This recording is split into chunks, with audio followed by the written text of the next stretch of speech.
બિપરજોય વાવાઝોડાના પગલે રાજકોટ પશ્ચિમ રેલવે મંડળ આગોતરી તૈયારીઓથી સજ્જ. ડીઆરએમ અનિલ જૈનના નેતૃત્વ હેઠળ સતત મોનિટરિંગ હાથ ધરવામાં આવી રહ્યું છે. પશ્ચિમ રેલવે મંડળ દ્વારા પ્રિવેન્શન અને રિસ્ટોરેશનની તૈયારીઓ હાથ ધરવામાં આવી છે. ઇમરજન્સી કંટ્રોલ રૂમ 24 કલાક કાર્યરત રહેશે.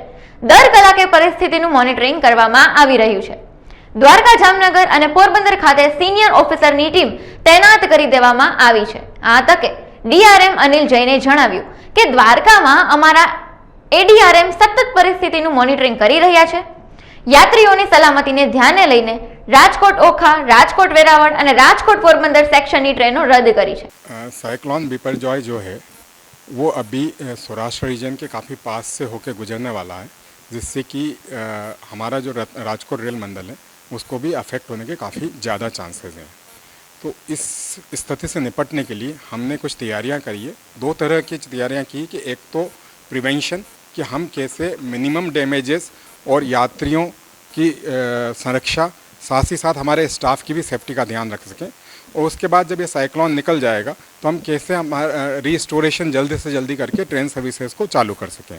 प्रिवेंशन के रूप में हमने सबसे पहले तो हमारे मंडल में एक कंट्रोल रूम सेटअप कर दिया है, इमरजेंसी कंट्रोल रूम, जो राउंड द क्लॉक मैन किया जा रहा है हमारे ऑफिसर्स के द्वारा. 3 डिपार्टमेंट के ऑफिसर्स और उनके साथ जो स्टाफ है वो राउंड द क्लॉक मैनिंग करके इसकी मॉनिटरिंग कर रहे हैं. हम हवल्ली बेसिस पे विंड की स्पीड डिफरेंट स्टेशन में 8 लोकेशन पे विंड की स्पीड मॉनिटर कर रही है हमारे एनीमीटर्स के द्वारा, और उन पे ही रेनफॉल कितना हो रहा है उसको मॉनिटर किया जा रहा है. साथ ही हमने जो 3 डिस्ट्रिक्ट सबसे ज़्यादा अफेक्ट होने वाले हैं, देवभूमि, द्वारका, जामनगर और मोरबी, तो हमने वहाँ पे द्वारका में, जामनगर में और मोरबी में हमारे सीनियर ऑफिसर्स की एक टीम और स्टाफ के साथ स्टेशन कर दिए, जो कि वहाँ पे डेली बेसिस पे 24 घंटे इंटू 7 डेज़ पे मॉनिटरिंग कर रहे हैं. वो उनके साथ साथ जो एनडीआरएफ हैं, एसडीआरएफ हैं और डिस्ट्रिक्ट डिजास्टर मैनेजमेंट कमिटीज़ हैं, उनके साथ क्लोज लाइजन और कोऑर्डिनेशन कर रहे हैं, जिससे कि अगर कभी कोई इशू हो तो उसको इवेंचुअलिटी से निपटा जा सके.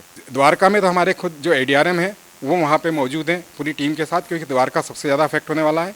जामनगर में हमारे जो इंजीनियरिंग के ब्रांच ऑफिसर हैं उस सेक्शन के, उनकी नेतृत्व में मल्टी डिस्ट्रिक्टली टीम है, इसमें ऑफिसर्स हैं. और मोरबी में हमारे जो इधर के इंजीनियरिंग ऑफिसर है उनके नेतृत्व में टीम डिप्लॉय की गई है. हाँ, अब यात्रियों की सेफ्टी को ध्यान में रखते हुए हमने राजकोट ओखा, राजकोट से बिरावल और राजकोट से पोरबंदर जो सेक्शंस है जो कि इससे अफेक्टेड है, वहाँ पे यात्री ट्रेनों को रद्द कर दिया गया है. साथ ही साथ पूरा फ्राइट ट्रेन ऑपरेशन भी बंद कर दिया गया है. एक प्रकार से ये सेक्शन ट्रेन सर्विसेज के लिए बंद हो गए हैं.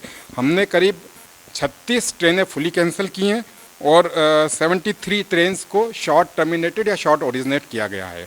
इसके लिए यात्रियों को थोड़ी असुविधा हो रही है, पर उसके लिए भी हमने कल करीब 1000 यात्री जो थे जिनको कि हम चूँकि कैंसिल हुई थी ट्रेन, तो उनको हमने बस सर्विसेज के द्वारा यहाँ से जामनगर भेजा था. कुछ यात्रियों को हमने यहाँ, उनको पोरबंदर से ट्रेन कैंसिल हो गई थी क्योंकि कल पोरबंदर में बहुत ज़्यादा विंड स्पीड थी, तो हमने उनको बसों से भानवाड़ भेजा. साथ ही द्वारका से हम करीब 500 यात्री को राजकोट लेकर आए, जिनको कि डिफरेंट नॉर्थ की साइड डेस्टिनेशन में जाना था, और उनको यहाँ से राजकोट में ट्रेन सर्विसेज में हमने बैठाया था. वो बता देता हूँ, इन टीमों के साथ जो आरपीएफ होता है हमारा रेलवे प्रोटेक्शन फोर्स, उसकी 3 बटालियंस हमने मुंबई से मंगाई है, जिनको कि द्वारका, राजकोट और मोरबी में तैनात किया गया है. साथ ही हमारी जो मेडिकल टीम होती है डॉक्टर्स की, उनको भी हमने डिफरेंट स्टेशंस पे एक डॉक्टर और पूरा मेरा मेडिकल स्टाफ, सारी एसेंशियल मेडिसिन्स के साथ हमने वहाँ पे उनको तैनात कर दिया है, जिससे कि हम किसी भी इवेंचुअलिटी से निपट सकें. रिस्टोरेशन के लिए हमने diesel locomotives, JCBs, poclains, tree cutting equipments होते हैं, वो सारी मशीनरीज विद जो हमारा एसेंशियल स्टाफ होता है उनको डिफरेंट लोकेशंस पे ऑलरेडी पोस्ट कर दिया है. स्टाफ को हमने अपने जो ऑफिसेज हैं या कम्युनिटी हॉल्स हैं उनमें ठहराया है, कॉन्ट्रैक्ट के लेबर को भी, हमारे लेबर को, और उनके साथ साथ पूरे राशन की व्यवस्था की गई है, जिससे कि उनको खाने पीने की और पानी की कोई तकलीफ ना हो. उसका कारण ये है कि जैसे ही साइक्लोन ख़त्म होता है हम तुरंत उनको मूव करके रिस्टोरेशन करना चाहेंगे. तो ये तैयारी हमने पूरी कर ली है.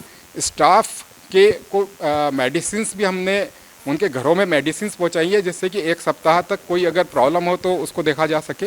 जो क्रिटिकल पेशेंट थे ओखा, द्वारका वगैरह में, उनको हमने शिफ्ट करके हमारा जो डिविजनल रेलवे हॉस्पिटल राजकोट है यहाँ ले आए हैं, जिससे कि उनकी अच्छी तरह से देखभाल की जा सके. साथ ही हमने इसमें साइक्लोन में अगर फ्लडिंग हो जाती है तो वाटर बोर्न डिजीज़ काफ़ी फैल जाती है, तो उसके लिए हमने डी वाटरिंग पम्प्स का अरेंजमेंट कर दिया है, फिर ब्लीचिंग पाउडर, क्लोरिनेशन टैबलेट्स, डिसइंफेक्शंस और फॉगिंग की व्यवस्था करी है कि जिसको हम साइक्लोन के तुरंत बाद उसको कर सकें।